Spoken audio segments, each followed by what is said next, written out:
Nimekaa hapa kwenye mti nikaanza kujiuliza, kuna msemo unasema la jipe mwenyewe. Huo ni msemo unasema la jipe mwenyewe.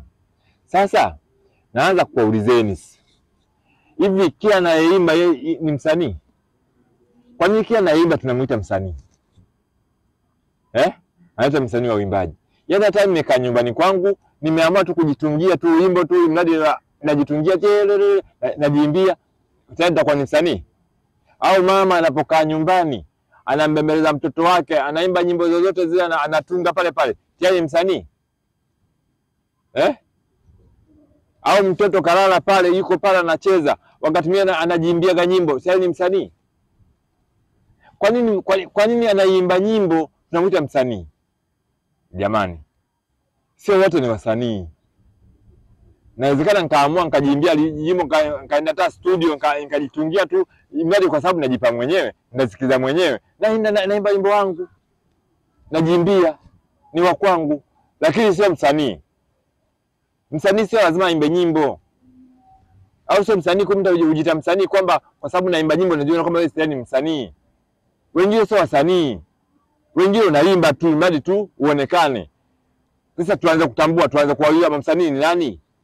Tujiulize, una sifa za kuwa msanii? Lazima kuwe na vigezo vya kuwa msanii. Kuimba, kuigiza, sio wote ni wasanii. Ndio maana kumekuja kutokea hilo neno msanii limetumika vibaya.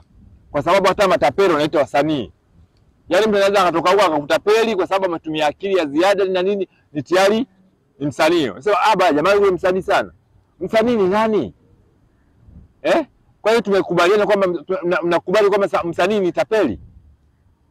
Ile neno msanii linatumika vibaya. Hatutaki kulitumia hivyo. Tulitumie vizuri. Kama tunataka kulipamba neno msanii, tutafute njia iliyokuwa sahihi. Na matapeli wanaoitwa wasanii kwa sababu wanaongea kitu cha uongo. Kwa hiyo kweli ni kwamba sanaa inasema ni vitu vya uongo. Wakati mwingine vitu vya ukweli, ila vimetolewa kwenye sehemu vikatengenezwa kwa sababu vile mtu aviigize, aviwakilishe. Jamani, si kila mtu ni msanii, sio kila mtu ni mwimbaji. Tubadilike. Huo ndio ukweli, ubakie nao.